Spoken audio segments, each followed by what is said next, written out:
பரம்பரையே DMK ஆளு தானே. ஆமாம், அதனால் எங்களுக்கு அவர் வரத்தில் உடன்பாடு இல்லை. ஏன்னா இவங்க வந்து பரம்பரையாக வரதுனால இருக்கு. இவர் புதுசாக வந்து ஆட்சியில் உட்காரனா எப்படி முடியாது. அதுதான். ஏடிஎம்கே ஓட்டு போட்டு விட்டுருங்களேன், ஏன்னா அவங்க ரொம்ப வருஷமா இருக்காங்க.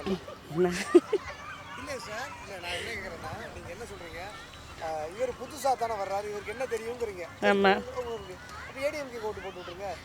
இப்போதும் இவர் நல்லா ஹெல்ப் பண்ணுறாரு எங்களுக்கு. மகளிருக்கு 1000 ரூபாய் போட்டுக்கிறாரு, இலவசமாக பஸ் விட்ருக்கிறாரு. இது இப்போ பொங்கலுக்கு 3000 ரூபாய் போட்டுருக்கிறாரு. ஆனால் கேவலமாக திட்டுறாரு, ஓசி பேசுகிற போகிறீங்கன்னு. அவர் எப்போங்க திட்டினாரு அந்த மாதிரி? மினிஸ்டர் வந்து திட்டுறாரு இல்லைங்களா? அப்படிங்களா? அது தெரியலையே. அதை விடுங்க, 1000 ரூபா கொடுக்காரு இல்லைங்களா?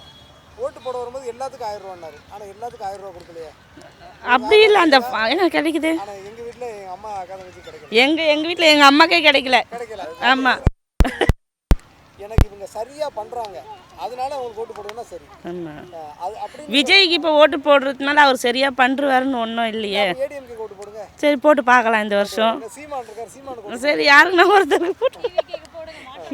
எங்கள் சின்ன உதயசூரியன். இல்லை வேற ஏதாவது காரணம் இருக்குங்களா சார்? இந்த 3000 பொங்கல் பரிசு போன வருஷம் கொடுக்கல, ஆனால் இந்த வருஷம் ஏன் 3000? எலெக்ஷன் வருதுல்ல, அதனால கொடுத்துருக்குறாரு.